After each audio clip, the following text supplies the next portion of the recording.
Estamos hablando de los derechos humanos en México y de cómo los ciudadanos podemos participar de manera muy significativa, no solamente en su promoción, sino sobre todo en su defensa. Y para ello hemos invitado a dos ciudadanos que han venido trabajando en los últimos meses de manera muy importante con diversas organizaciones de la sociedad civil, pero también junto con otros promotores de derechos humanos para hacer realidad que los derechos humanos sean parte de la vida cotidiana de todos los mexicanos. Nos acompaña Graciela Martínez. Graciela, gracias por acompañarnos. Muchas gracias por la invitación. Ella pertenece a la Comisión Mexicana de la Promoción de los Derechos Humanos, ¿es correcto el nombre? De la defensa y promoción. Defensa y promoción, se me olvidaba ese término. Es que es largo. Y por otra parte también nos acompaña Jesús Robles, que es un promotor incansable de los derechos humanos, un promotor ciudadano y que actualmente está trabajando en articular esfuerzos de la sociedad civil a través de Enjambre Digital. Jesús, gracias por acompañarnos. Gracias, Tulio, y es un placer estar aquí. Pues para iniciar con este programa, me gustaría preguntarle a cada uno de ustedes qué significa ser un buen ciudadano. Empezamos contigo, Graciela. Bueno, si el tema del que hablamos el día de hoy es el tema de los derechos humanos, yo diría que los defensores y defensoras de derechos humanos son buenos ciudadanos, buenos y buenas ciudadanas.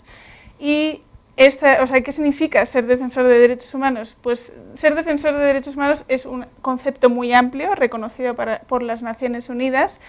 Implica cualquier persona, no necesariamente tiene que tener una profesión o tiene que ser especialista, que colabore de alguna forma en la defensa y promoción de los derechos humanos. No tiene que ser lucrativo, no tiene por qué ser un abogado. Entonces, yo creo que podría definir que un defensor de derechos humanos es un buen ciudadano. Jesús. Yo he pensado esa pregunta y bueno, creo que pues, ser un buen ciudadano es estar interesado, ¿no? Estar interesado es mostrar un interés por lo público.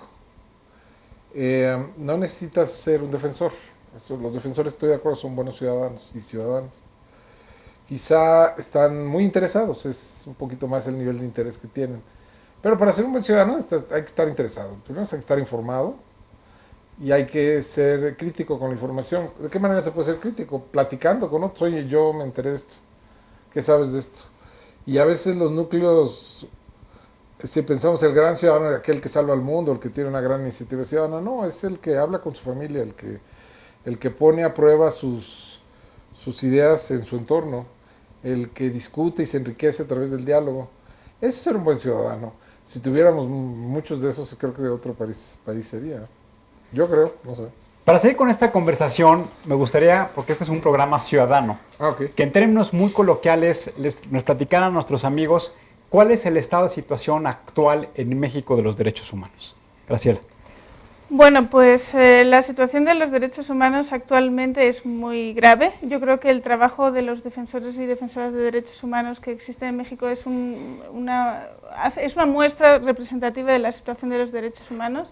En mi labor en particular, que yo trabajo en específico dando difusión a la labor de los defensores y defensoras, nos podemos encontrar personas que están trabajando temas de género, derechos sexuales y reproductivos, derechos de la mujer, víctimas o familiares de víctimas de desaparición forzada, que es otro de los temas que trabajan los defensores y defensoras de derechos humanos. Tenemos periodistas que defienden la libertad de expresión, personas como Jesús Robles Malof, que también defiende la libertad de expresión. Yo creo que el panorama de la defensa de los derechos humanos actualmente representa específicamente la situación grave de derechos humanos que vive en el país. Jesús, ¿cuál es tu opinión? Bueno, mi opinión, creo que nunca hemos estado bien. O sea, si uno dice que estábamos muy mal, pudiera parecer que antes estuviéramos bien. Hay que tener cuidado. Yo creo que el día que podamos salir a nuestras casas con mucha confianza, o incluso el día que nuestros hijos nos digan, oye, voy a salir, ¿y a dónde vas? Pues voy por la colonia, en fin. Y que los padres puedan seguir sus actividades con mucha confianza. Ese día yo creo que estaremos un poco mejor. Yo creo que en la Ciudad de México hay zonas de la Ciudad de México donde estamos ahora que relativamente podemos caminar tranquilos, ¿no? Y no va a pasar nada. Pero si yo me pongo a pensar si esto puede pasar ahora en Reynosa o en Guerrero o en alguna otra población donde nos lleguen a escuchar, Catepec, ¿no? Si las mamás de las chicas que van todos los días a la escuela están tranquilas, ¿no? Y están seguras que sus hijas van a regresar con bien.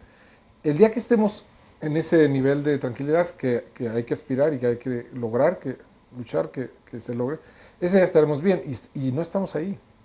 Si no, quienes nos escuchan pueden hacerse la pregunta es, ¿yo me siento tranquilo cuando salgo o cuando salen mis hijos? Ese yo creo que podríamos tener la respuesta adecuada. Y esto en términos más generales se expresa en que no existe para las violaciones a los derechos humanos castigo. La medida en que exista un castigo para quienes ofenden a la sociedad en su conjunto, desde el gobierno, desde la sociedad, desde una posición de poder, con el uso de armas, sin el uso de armas, coaligándose o por sí solos, en el momento en que estas personas, que una sociedad diga, esta persona se castigó porque nos ofendió, porque lo que hizo no solo es reprobable por el hecho concreto, sino porque a todos nos ofende, en ese momento daremos un paso. En México la impunidad es, somos campeones de la impunidad, es el vamos a decir, el deporte profesional de la política y de muchos ciudadanos también. Deja un poco diseccionar lo que estás diciendo, Jesús. Yo pienso que lo primero que tendríamos que plantear es que también es una responsabilidad ciudadana que entre todos promovamos que se respeten los derechos humanos. Sí. Y me parece que debemos empezar en nosotros mismos, claro, para que después el marco institucional ponga todos los elementos y todos los incentivos adecuados para que se respeten y en su caso se castiguen cuando hay una violación. Pero para empezar esta disección me gustaría preguntarte, desde tu punto de vista, que has sido promotor, durante muchas veces hablábamos de esta figura de defensor de los derechos humanos, ¿qué es lo que tiene que hacer el ciudadano común y corriente como nosotros para promover entre sus más allegados una cultura de vigencia de los derechos humanos? Bueno, lo primero es muy importante, no hay que esperar que alguien más lo haga, ni es que decir que el gobierno lo haga o que es responsabilidad del gobierno, es responsabilidad de nosotros. Nosotros tenemos que, yo digo a veces, intransigentemente cumplir con nuestras obligaciones, ¿no? Primero cumplir la ley, y es algo muy importante. Yo ya entraremos a detalle después, o quizás si no da tiempo ya en otros espacios, yo no creo que hay que cumplir la ley siempre, ¿no? Pero siento que en términos generales el principio es que hay que cumplir la ley, y hay que pagar nuestros impuestos, y hay que respetar a los peatones, y si somos ciclistas hay que respetar a los peatones, y si somos peatones hay que respetar a otros peatones. Hay que respetar los lugares de, por ejemplo, personas con discapacidad. Esos detalles forman una cultura de respeto muy importante. Y si vamos en el metro hay que levantarnos, ¿no? Si entra un adulto mayor. Esas cosas están en nuestras manos y hay que hacerlas, sin lugar a dudas, ¿no? El CIDE, por ejemplo, y un grupo de la sociedad civil trabajó durante varios meses en presentar un proyecto que le llamaron Justicia Cotidiana, que un poco es lo que decía ahorita Jesús, en el sentido de que la ley es que se cumpla de manera cotidiana, que lo que haga es que privilegie que haya una sana convivencia entre todos los ciudadanos y que se respeten los derechos de todos. La pregunta es si en este proceso que se ha venido iniciando en el tema de justicia cotidiana, que tiene que ver con el respeto a los derechos de las mujeres, con el respeto a los derechos sexuales, con el respeto y la búsqueda de nuevas oportunidades para las personas y los grupos que menos tienen, como lo acabas de mencionar, si existe un capítulo y que se vislumbre un enfoque distinto para la protección de los derechos humanos. No sé qué quieras contestar a Jesús. Bueno, yo no sé si ya le estoy quitando mucho tiempo a Graciela, pero yo sí creo que hay que apoyar esas iniciativas. Hay otra iniciativa que es Ley de 3 de 3, que busca taclear la corrupción. Creo que sí, creo que vale la pena impulsar esas, vamos a decir, esas pequeñas reformas. Siempre yo digo, cuando me preguntan, oye, ¿qué caso tomas? Yo no tomo el caso que escojo los casos, son casos que te interpelan, ¿no? Y así es el cambio no es el gran cambio, voy a cambiar el mundo, no. Cambia primero lo que está más cerca de ti, trato yo de empezar ahí. Y sí, de verdad, yo animaría, el acoso es una de las cosas más terribles en esta ciudad, yo animaría a que no nos quedáramos como espectadores del acoso. Siempre he pensado en que decir, oiga, no, así simplemente no, o quedarse viendo, mirarlos, o hacer algo de manera pacífica que pueda contribuir a que la chica o las personas que están siendo acosadas, ese tipo de iniciativas son formidables, ¿no? Yo no sé si tengas algún otro ejemplo, Graciela, pero sí creo que es muy importante ese tipo de detalles para cumplir y para crear una cultura, porque de leyes y de cambios legislativos no necesariamente vienen los cambios culturales, ¿no? Claro. Graciela, tú has participado en este proyecto, lo voy a poner en la pantalla, que se llama 40 Rostros de la Dignidad. que lo que pretende es darle voz, es darle vida a personas como Jesús, que han sido promotores incansables de los derechos humanos en grupos de impacto local, de impacto regional. Platícanos de este proyecto. Bueno, el libro es parte de un proyecto más amplio que ha durado 3 años, financiado por la Unión Europea y en el que participamos la Comisión Mexicana de Defensa y Promoción de los Derechos Humanos y 2 organizaciones internacionales, Conex Europe y Brigadas Internacionales de Paz en Reino Unido. Entonces, bueno, con nuestra experiencia, las 3 organizaciones en el tema de protección a defensores de derechos humanos, que ha sido uno de los temas que se han ubicado como más relevante precisamente para la promoción de los propios derechos humanos, se ha visto como 2 ejes principales de trabajo y que están contenidos en este proyecto, tanto la capacitación de los defensores de derechos humanos, ya que los defensores no en todos los casos tienen un expertise en el tema de promoción de los derechos humanos y menos a veces en su propia seguridad, porque bueno, defensores como Jesús Robles Malof a veces están pensando más en resolver la situación grave de derechos humanos que se vive en México más que en su propia protección, a pesar de que eso implica consecuencias sobre su seguridad. Jesús, Graciela, hoy se habla mucho en México de si la violación a los derechos humanos es un tema sistémico, es un tema que únicamente está focalizado en algunas regiones del país en donde ha habido